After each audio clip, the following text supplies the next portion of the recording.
All right, this is the Higher Ed Subcommittee on Appropriations. We're going to be dealing with House Bill 372. Representative Coomer, Evans, Carter, Nimmer, Hatchett, and others. So, Representative Coomer.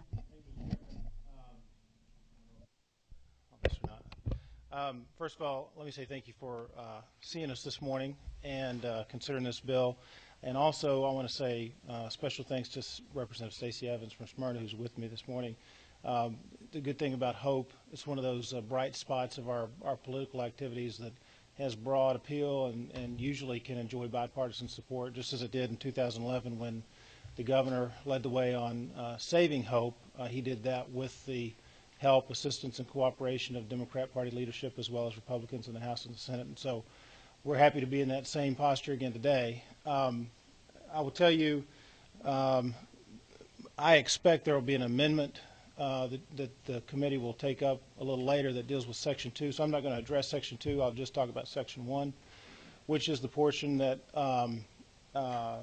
will reduce the GPA requirement to receive the HOPE grant, and that's the grant, not the scholarship, at the technical colleges from 3.0 GPA to 2.0 GPA.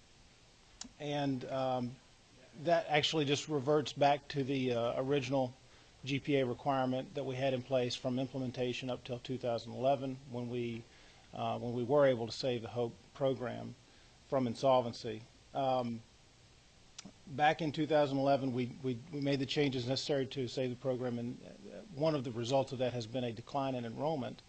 And in particular, there has been a disproportionately high decline in enrollment in technical colleges. And we believe this will help to get folks back into the technical college program and help those who've kind of maybe fallen just under the cusp of what was required. There has been an increase in revenues in the lottery program. There have been increase in deposits of $32 million in the first 6 months of this fiscal year, above what had been on deposit in the previous year, same time period. The cost of this change will be approximately $5 million to $8 million. So it amounts to a 0.2% increase in the outlay from the overall HOPE lottery funds. Excuse me. It's still early. I only had a half a cup of coffee before I got here, and so it's a very minimal impact, but will have a significant benefit to a lot of Georgians and, frankly, to our economy as a whole. Thank you. I ask for your favorable consideration. Thank you, Representative Coomer. Are there any questions of Representative Coomer, and then we'll let Representative Evans. Not yet. Representative Evans, do you have anything you want to add to that? Thank you, Mr. Chairman. Thank you, Representative Coomer. I just want to express my support for the bill and express my sincere thanks to the chairman and others who worked on this. I'm very happy that it's coming forward with bipartisan support and look forward to seeing it pass the finish line and do all that we can to help our technical colleges help us fill the pipeline for our skilled workforce. Thank you, Representative Evans. Perhaps we can send a tape of this to Washington, and maybe they'll get a clue on how this actually should work. You and I have worked on this several years together, and this is not a partisan issue by any stretch of the imagination. Representative Coomer, you mentioned these are, I think it's important to stress that these are lottery funds and that they are anticipated because of the increase in revenues. The one question I had, have you got an estimate on the student count that we may see re-enroll?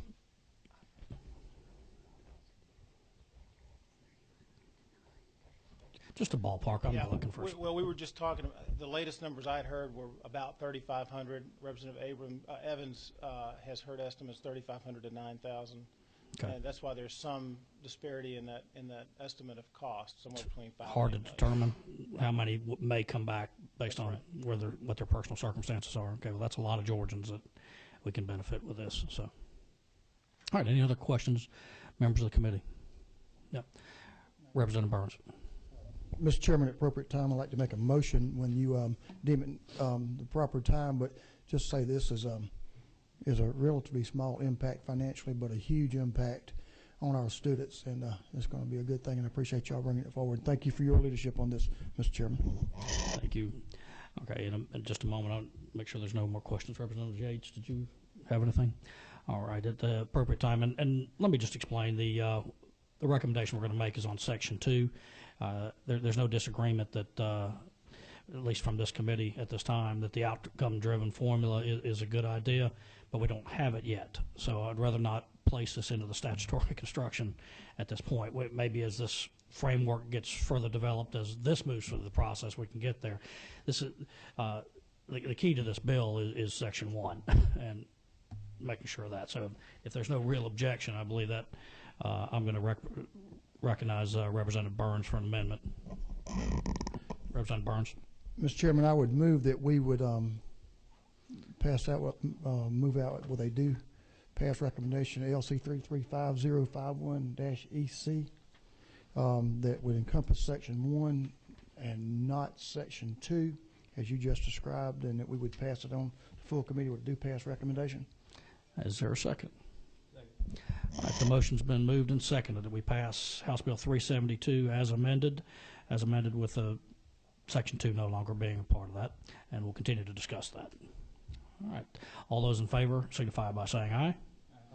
Those opposed? Motion passed. House Bill 372 is on the way to rules. Thank you very much. Yes, sir. Good job. Let the record show that Representative Williams made it just in time to vote. I saw him raise his hand.